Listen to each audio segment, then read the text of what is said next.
अस्सलाम वालेकुम। आज की हमारी कहानी एक मैसेज है उन लोगों के नाम जो अपनी इज्जत और अपनी अना की खातिर अपनी बच्चियों का मुस्तकबिल दांव पर लगा देते हैं। कहते हैं कि शाम को मेरे मैके वालों की दावत थी और दोपहर में मेरे शौहर ने मुझ पर हाथ उठाया था।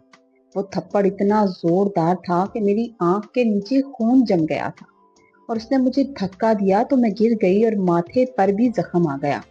मैंने चक्कर आते हुए सर के साथ अपनी नंद के साथ मिलकर अपने मायके वालों के लिए खाना बनाया। फिर कमरे में आकर कपड़े तब्दील करने लगी और मेकअप के साथ अपने जख्मों को छुपाने की कोशिश करने लगी। मैं अपने जख्मों को छुपाने की कोशिश कर रही थी, मेरी नंद भी मेरे साथ खड़ी थी। वो मेकअप कर रही थी ताकि मेरे चेहरे के जख्म छुप सके। वो नील जो मेरे शौहर के थप्पड़ से बना था वो छुप सके, मगर जख्म कहाँ छुपते हैं। हमने कोशिश तो की मगर नहीं छुपे। फिर मैं किचन में चली गई। दरवाजे पर दस्तक हुई तो मैंने दरवाजा नहीं खुला। माँ बाप के आने की खुशी थी, मगर ये खौफ था कि वो मेरा चेहरा देखकर जान ना जाए। मेरी नंद खोलने चली गई और मैं किचन की खिड़की से आते हुए अपने माँ बाप को देखने लगी। वो लोग लाउंज में बैठ गए तो मेरी नंद ने ही उनको पानी और चाय दी थी। मेरी हिम्मत नहीं हो रही थी लेकिन कि मैं लाउंज में जाऊं। मेरी माँ से बर्दाश्त नहीं हुआ कि मैं उनसे अभी तक आकर मिली क्यों नहीं। माँ थी ना, तो वो किचन में आ गई। वो किचन में मेरे पीछे आ गई। मैंने बहुत सब्र किया कि मैं कंट्रोल कर सकूं, लेकिन माँ को देखते ही मेरी आंखों के आंसू जबरदस्ती निकल आए और मैं अपनी माँ के गले लग गई। मेरी माँ ने सब्र से मुझे चुप करवाया और मेरा हाथ पकड़कर कहने लगी कि चलो मेरे साथ, चलो मेरे साथ अपने बाप से मिलो। अपने बाप से मिलो, उसे पता तो चले, वो देखे तो सही कि उसने अपनी इज्जत बचा ली और अपनी बेटी कुर्बान कर दी। मैं जानती थी कि अगर अब्बा के पास चली गई तो हालात शदीद खराब हो जाएंगे। माँ ने जबरदस्ती मेरा हाथ पकड़ा और मुझे लाउंज में लेकर जाने लगी। मैं मना कर रही थी। जैसे ही अब्बा की नजर मुझ पर पड़ी तो मेरे भाई और मेरे बाप ने, मेरा नाम महरीन है और मैं अपने वालिदैन की वो इकलौती बेटी थी जिसके गिर्द उनकी पूरी कायनात घूमती थी। हमारा घराना पुरानी रवायात का अमीन था, जहाँ बेटियों की तालीम के साथ ही उनके नसीब के फैसले भी बड़ी उजलत में कर दिए जाते हैं। हमारे घरानों में बच्चों की मंगनियां बहुत जल्दी कर दी जाती थी और 22 साल की उम्र में उन्हें रुखसत भी कर दिया जाता था। मैं बचपन ही से पढ़ाई में बहुत अच्छी थी और ख्वाब देखती थी कि एक दिन अपनी मेहनत से माँ बाप का नाम रोशन करूंगी। लेकिन मेरी जैसे ही तालीम मुकम्मल हुई, अब्बा ने अपनी बरसों पुरानी दोस्ती का भरम रखने के लिए अपने एक करीबी दोस्त के बेटे से मेरा रिश्ता तय कर दिया। मेरे खानदान के रवाज के मुताबिक बेटियों को जल्द अज जल्द अपने घर का कर देना ही बड़ी कामयाबी समझा जाता था। इसलिए मेरी 22 साला जिंदगी के तमाम रंगीन ख्वाब अभी अधूरे ही थे कि मेरी तकदीर का फैसला सुना दिया गया। मेरी माँ का ममता भरा दिल अभी मेरी रुखसती के लिए तैयार नहीं था। वो नहीं चाहती थी, वो जानती थी कि मेरा तो अभी बचपना भी नहीं गया।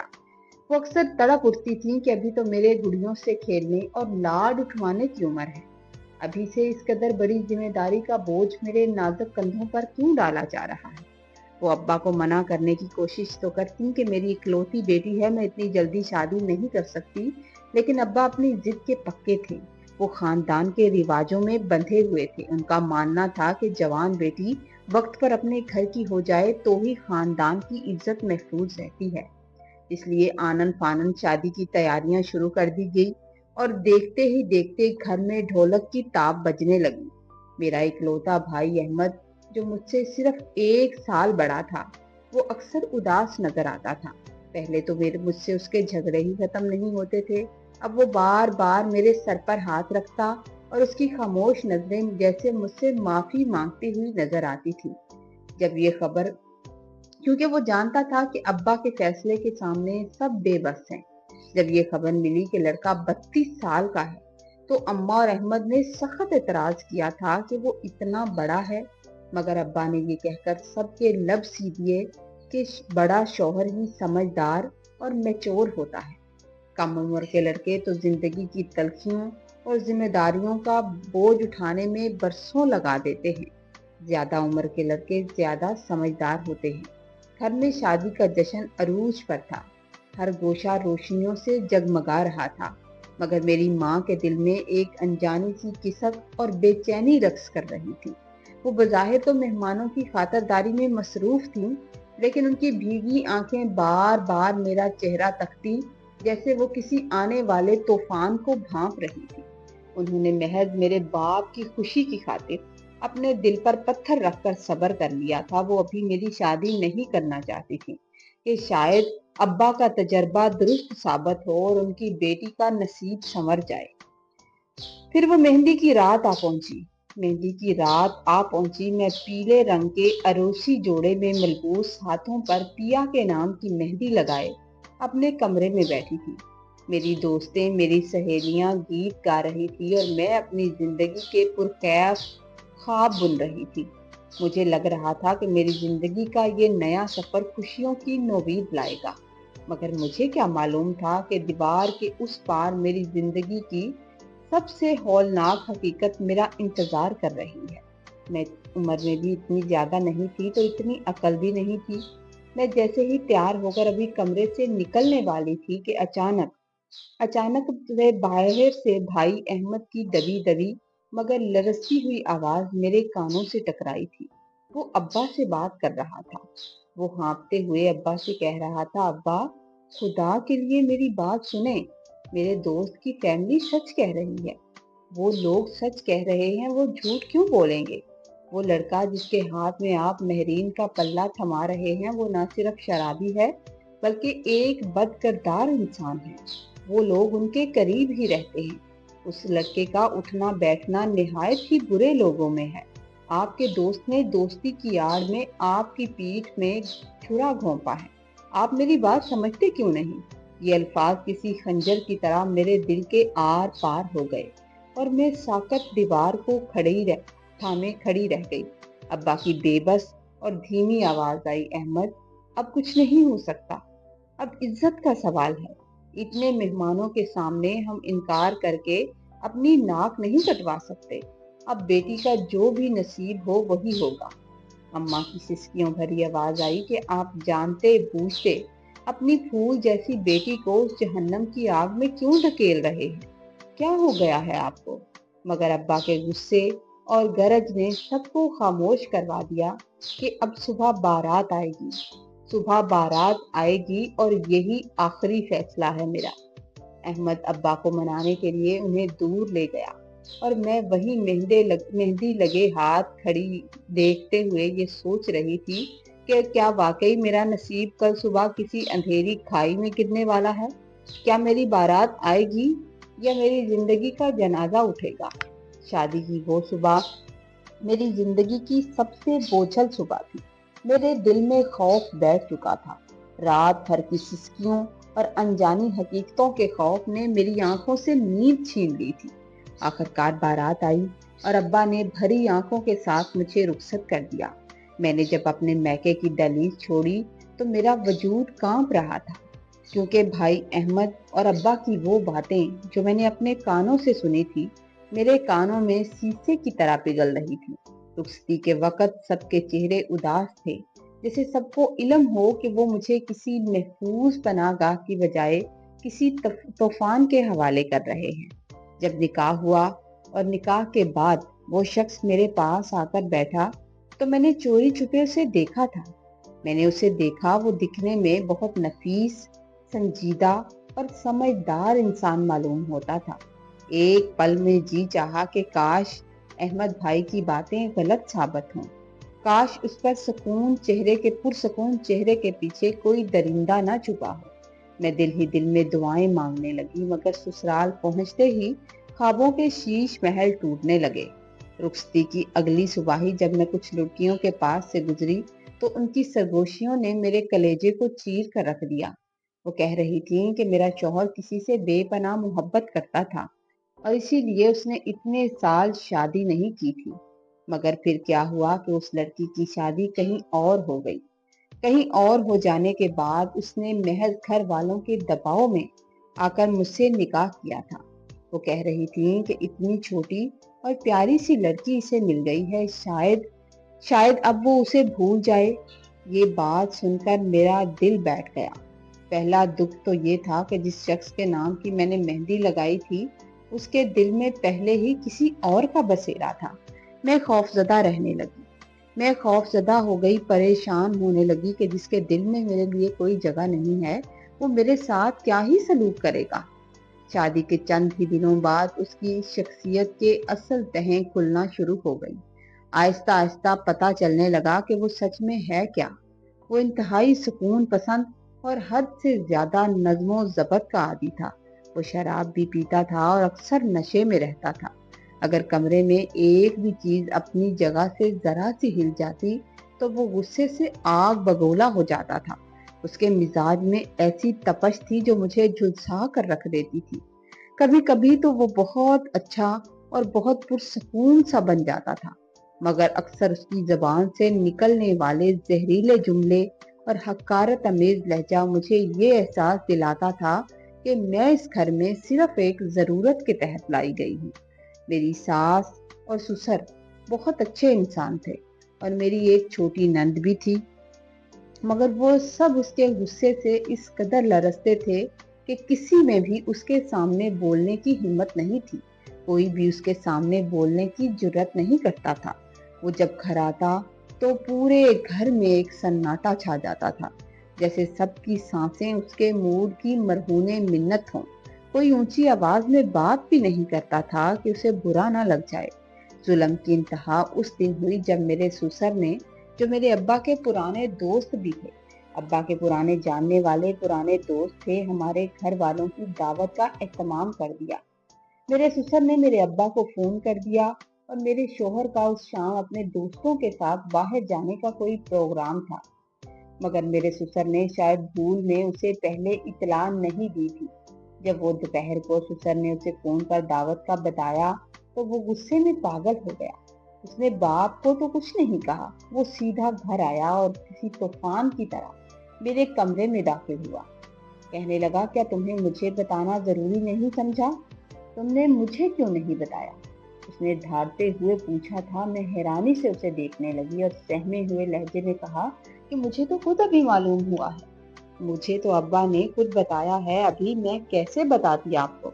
मेरा इतना कहना था कि उसने मेरा जबड़ा दबोच लिया और बोला, झूठ बोलती हो, झूठ बोलती हो, अपने बाप से कहकर अपना मैका यहाँ बुलाती हो और मुझे खबर तक नहीं होने देती।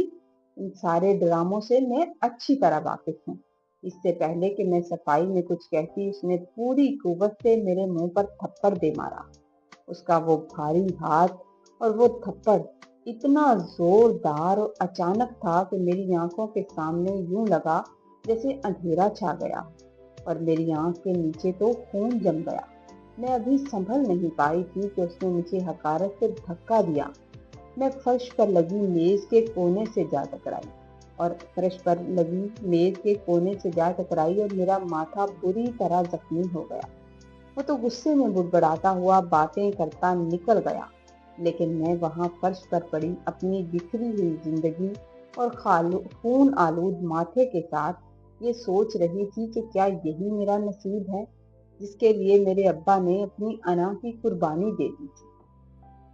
सर में उठने वाले शदीद चक्करों और आंखों के सामने छाते अंधेरे के बावजूद मैं किचन में खाना बनाने में मसरूफ थी, क्योंकि आज मेरे माँ बाप और मेरे भाई अहमद मुझसे मिलने आने वाले थे। एक तरफ उनके आने की बेहद खुशी थी और दूसरी तरफ ये जानलेवा दुख था कि अगर उन्होंने मेरा ये जख्मों से चूर चेहरा देख लिया तो उन पर क्या गुजरेगी, वो क्या सोचेंगे। मेरी माँ, जिनकी तबीयत पहले ही नासाज रहती थी, वो ये मंजर कैसे सहेंगी। मेरे ससुर और नंद मेरे सामने नजरें झुकाए हुए थे। वो क्या कहते, वो खुद बेबस थे। उनकी खामोशी में एक ऐसी बेबसी थी जो मेरे जख्मों को मजीद गहरा कर रही थी। मेरी छोटी नंद भाग भाग कर मेरे साथ काम करवा रही थी। उसकी आंखों में भी मेरे लिए हमदर्दी के आंसू साफ नजर आ रहे थे। काम से फारग होने के बाद उसने मेरे करीब आकर धीमे लहजे में कहा, भाभी आइए, आपको तैयार कर दूं। हम इन जख्मों को थोड़ा छुपाने की कोशिश करते हैं। آپ کے ماں باپ، آپ کے گھر والے دیکھیں گے تو کیا گزرے گی ان پر۔ اس کی شفقت دیکھ کر میں اس کے گلے لگ کر پھوٹ پھوٹ کر رونے لگی۔ کاش یہ زخم میک اپ سے چھپ سکتے، مگر روح پر لگے گھاؤ بھلا کون دیکھ پاتا۔ ہم نے ماتھے اور آنکھ کے نیل کو چھپانے کی پوری کوشش کی، مگر میں جانتی تھی کہ زخم چھپ بھی گئے تو میری آنکھوں میں بسا دکھ میری ماں کی نظروں سے اوجھل نہیں رہ سکے گا۔ وہ میری آنکھوں میں دیکھتے ہی جان جائے گی کہ میری روح کتنی دکھی ہے۔ جب دروازے پر دستک ہوئی تو میری ہمت نہ پڑی کہ میں جا کر دروازہ کھولوں۔ مجھے ایسا لگ رہا تھا کہ جیسے میں نے کوئی جرم کر دیا ہے۔ میں کچن کی کھڑکی کے پیچھے چھپ کر اپنے بابا اور اپنے بھائی کو اندر آتے دیکھ رہی تھی۔ ان کے پیچھے میری ماں بھی آ رہی تھی اور مجھے ایسا محسوس ہو رہا تھا جیسے مجھ سے کوئی بہت بڑا جرم سرزد ہو گیا ہو اور میں ان کا سامنا کرنے کے قابل نہیں رہی۔ سب لوگ لاؤنج میں بیٹھ گئے۔ میں نے اپنی نند کے ہاتھ پانی اور چائے بھیج دی، مگر خود باہر نہیں گئی۔ تھوڑی ہی دیر میں میری تڑپتی ہوئی ماں کچن میں چلی آئی۔ ان کو اندازہ تھا کہ میں ان سے ملنے کیوں نہیں آئی، ضرور کوئی وجہ ہے۔ میں نے ضبط کیا، اپنی آنکھوں کے بند ٹوٹنے سے روکے رکھے، مگر جیسے ہی ماں نے مجھے سینے سے لگایا میرے ضبط کے سارے بندھن ٹوٹ گئے۔ ماں نے جب میرا چہرہ دیکھا تو ان کے حلق سے ایک لرزتی ہوئی چیخ نکل گئی تھی۔ ان کا کلیجہ دکھ سے پھٹ گیا تھا۔ انہوں نے میرا ہاتھ پکڑا اور غصے اور دکھ کی ملی جلی آواز میں کہنے لگی کہ چلو مہرین، مہرین چلو، اپنے باپ کو بھی دکھاؤ کہ اس نے اپنی انا اور جھوٹی عزت بچانے کے لیے اپنی پھول جیسی بیٹی کو کس جہنم میں جھونک دیا ہے۔ ابھی چلو میرے ساتھ۔ وہ مجھے زبردستی لاؤنج میں لے گئی۔ میں منع کرتی رہ گئی۔ میں نے اپنی لبوں پر ایک مصنوعی مسکراہٹ سجانے کی کوشش کی، مگر جب ابا نے میرے سر پر ہاتھ رکھا تو میں نے محسوس کیا کہ میرے باپ کے ہاتھ لرز رہے تھے۔ انہوں نے میری آنکھ کا نیل دیکھ کر نظریں جھکا لی تھی اور میرے سسر کے سامنے شرمندگی سے بھی پانی پانی ہو گئے تھے، اور میرے سسر ان کے سامنے شرمندگی سے پانی پانی ہو گئے۔ دسترخوان پر کھانا لگایا گیا، مگر ابا کے گلے سے نوالا نہ اترا۔ انہوں نے 2-3 لقمے لیے تھے اور ہاتھ روک لیا۔ میں جانتی تھی کہ میرے باپ کا کلیجہ زخمی ہو چکا ہے۔ میرے گھر والوں نے زہر کی طرح 2-4 لقمے ہی اتارے۔ جب میں برتن رکھ کر اپنے کمرے میں آئی تو احمد میرے پیچھے آ گیا۔ اس کی آنکھیں غصے سے لال تھیں۔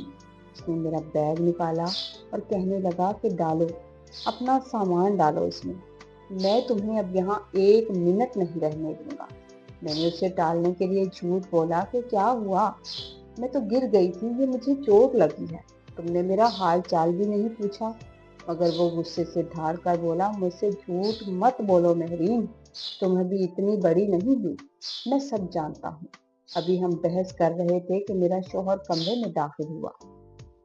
میرے بھائی احمد نے جب اسے دیکھا تو وہ اسے دیکھ کر باہر چلا گیا اور وہ زہریلی مسکراہٹ کے ساتھ میرے قریب آیا اور بولا، لگتا ہے اماں کو شکایت لگا دی ہے، تبھی تو تمہارے باپ کا منہ سوجا ہوا ہے۔ میں نے آنسوؤں سے بھری آنکھوں کے ساتھ کہا کہ میں نے کسی سے کچھ نہیں کہا، میں نے کسی کو کچھ نہیں بتایا۔ مگر اس نے حقارت سے مجھے چھڑکا اور کہنے لگا، یہ ڈرامے بازی بند کرو، یہ ڈرامے بازی بند کرو اور دفع ہو جاؤ اپنے گھر والوں کے ساتھ، مجھے تمہاری کوئی ضرورت نہیں ہے۔ اس کے لہجے سے شراب کی بو آ رہی تھی اور آنکھیں خون آلود تھی۔ وہ آج پھر نشے میں دھت تھا اور میں ڈر کے مارے باہر آ گئی کہ کہیں وہ گھر والوں کے سامنے مجھ پر دوبارہ ہاتھ نہ اٹھا دے۔ اگر اس نے دوبارہ ہاتھ اٹھایا تو گھر کا ماحول بہت خراب ہو جائے گا۔ باہر ابا میرے سسر سے بات کر رہے تھے کہ وہ مجھے کچھ دنوں کے لیے اپنے ساتھ لے کر جانا چاہتے ہیں۔ اسی دوران میرا شوہر لڑکھڑاتے قدموں کے ساتھ لاؤنج میں آ گیا اور سب کے سامنے چلا کر کہنے لگا، لے جائیں اسے لے جائیں، مجھے تو ویسے بھی اس کی ضرورت نہیں ہے۔ وہ ایسی غلیظ باتیں کرنے لگا کہ میرا سر شرم سے جھک گیا۔ میرے باپ اور میرے بھائی کے سامنے اس نے کیا کیا نہیں کہا۔ میرے سسر نے اسے خاموش کروانے کی کوشش کی، मगर जब वो बाज नहीं आया तो उन्होंने एक भरपूर थप्पड़ उसके मुंह पर दे मारा। बाप का थप्पड़ खाते ही वो आपे से बाहर हो गया और के आलम में चीख चीख कर उसने मुझे तलाक दे डाली। वो लफ्ज मेरे कानों में धमाकों की तरह गूंजे और घर में एक सन्नाटा सा छा गया। मुझे उसके बाद का कुछ होश नहीं। मेरी नंद ने रोते हुए मेरे कपड़े बैग में डाले और मैं एक जिंदा लाश की तरह अपने माँ बाप के साथ उस घर से निकल आई थी। मैं उस घर से निकल आई। अब मुझ में बोलने की भी सिक्कत नहीं रही थी। मुझे नहीं अंदाजा हो रहा था कि मुझे क्या कहना चाहिए। मेरी आंखें पत्थर हो चुकी थी और आंसू जैसे अंदर ही कहीं खुश्क हो गए थे। मैं रोना चाहती थी मगर मैं रो नहीं पा रही थी। मैं अपने बाप की इज्जत की कीमत चुकाकर वापस जा रही थी जो उन्होंने एक शराबी दोस्त के बेटे की खातिर दांव पर लगा दी। उस रात हम पर एक और कयामत टूटी। अब्बा सोए तो फिर दोबारा नहीं उठे। शायद वो दुख उन्हें अंदर ही अंदर खा गया था। उन्होंने अपनी अना की खातिर अपनी बेटी का नसीब अपने ही हाथों से दांव पर लगा दिया। ये दुख मेरे बाप को खा गया था। मेरे लिए ये सदमा किसी तलाक से कहीं बढ़कर था जो कल मुझ पर गुजरी थी। मेरे सर से मेरे बाप का साया भी उठ गया और घर का सारा बोझ मेरे भाई अहमद के जवान मगर कमजोर कंधों पर आ पड़ा था। मुझे वो वक्त याद आ रहा था जब मेरे चचा ने अपने बेटे शहरोज के लिए मेरा रिश्ता मांगा था, जिसकी बीवी का एक बच्चे को जन्म देते हुए इंतकाल हो गया था और वो एक बच्चे का बाप था। अब्बा ने तब ये कहकर इनकार कर दिया था कि मैं एक शादीशुदा इंसान को अपनी बेटी कैसे दे दूं, मगर मेरे बाप ने एक शराबी इंसान को अपनी बेटी दे दी। आज मेरी बर्बादी देखकर मेरे चचा का दिल भी खून के आंसू रो रहा था। वो अब्बा के जनाजे पर मुझे गले लगाकर देर तक रोते रहे, मेरे सर पर हाथ फेरते रहे जैसे वो अब्बा की गलती पर मातम कर रहे हैं। अब्बा के जाने के बाद घर जैसे एकदम खाली और बेरौनक हो गया था। मेरा वो भाई जो हर वक्त हंसता मुस्कुराता रहता था, अब एकदम खामोश हो गया था। वो बस चुपचाप रहता और घर की जिम्मेदारियों के बोझ तले दबा रहता था। मेरी माँ की आवाज जैसे कहीं खो गई थी। वो बस पथराई हुई आंखों से दरो दीवार को तकती रहती। अभी एक हफ्ता नहीं गुजरा था कि तलाक के बाकायदा कागजात भी आ गए थे, जिसने रही सही उम्मीद भी खत्म कर दी थी। मेरे अल्लाह ने मुझ पर एक एहसान किया था। मेरी मालिक ने मुझ पर एक एहसान किया था कि उस मुख्तसिर और अजियतनाक अजदवाजी जिंदगी में मुझे कोई औलाद नहीं दी, वरना शायद मैं कहीं की न रहती और मेरी मुश्किलात में मजीद इजाफा हो जाता। वो दिन मेरे लिए एक कड़ी आजमाइश की तरह थे जहां तन्हाई और बेबसी मेरा मुकद्दर बन चुकी थी। जैसे जैसे मेरी इद्दत के दिन खत्म होते गए, मेरे इद्दत के दिन पूरे हुए, मेरे चचा एक बार फिर वही आस वही उम्मीद लेकर मेरी माँ के पास आए थे। इस बार वो रिश्ता मांगने नहीं बल्कि मुझे अपनी बेटी बनाकर ले जाने के लिए आए थे। मेरी माँ जिन्होंने अब्बा के फैसले का अंजाम देख लिया था, इस बार खामोश रही। इस बार खामोश रही और चुपचाप सर झुकाकर अपनी रजामंदी दे दी थी। यूं मैं एक बार फिर शहरोज की दुल्हन बनकर अपने चचा के घर आ गई। शहरोज एक इंतहाई नफीस और दर्दे दिल रखने वाला इंसान साबित हुआ। उसने न सिर्फ मेरी कदर की बल्कि मुझे वो मकाम दिया जिसकी मैं हकदार थी। उसका एक छोटा सा बेटा है जिसे मैंने अपनी सगी औलाद की तरह पाला है और मुझे अपनी माँ मानता है। शहरोज के घर आकर मुझे अंदाजा हुआ कि हकीकत में शौहर किसे कहते हैं और इज्जत नफ्स क्या होती है। शायद ऊपर से मेरा बाप मुझे देख रहा हो कि उसकी बेटी के नसीब अच्छे हो गए हैं। शायद मेरे बाप के सजदे में की गई दुआएं अब कबूल हुई होंगी। आज मैं खुशहाल जिंदगी गुजार रही हूँ, मगर माजी के वो जख्म आज भी कभी कभी ठेस मारते हैं। मुझे आपको ये कहानी सुनाने का मकसद सिर्फ इतना है कि बेटियों को भी जीता जागता इंसान समझा करें। वो कोई बेजान शय नहीं है जिन्हें आप अपनी झूठी अना और नाम नेहाद इज्जत की खातिर किसी भी जगह कुर्बान गाह पर चढ़ा दें। اپنی ضد اور دوستوں سے کیے گئے وعدوں کو نبھانے کے لیے اپنی بیٹیوں کی پوری زندگی کا سودا مت کریں، کیونکہ جب ان کا نصیب بگڑتا ہے تو پھر وہ عزت بھی باقی نہیں رہتی جس کو بچانے کے لیے آپ نے یہ سب کیا ہوتا ہے۔ سٹوری اگر آپ کو اچھی لگے تو آپ نے لائک ضرور کرنا ہے اور کامنٹ میں تو ضرور بتانا ہے۔ چینل پر نئے ہیں تو پلیز سبسکرائب کر دیجئے۔ خوش رہیے، آباد رہیے۔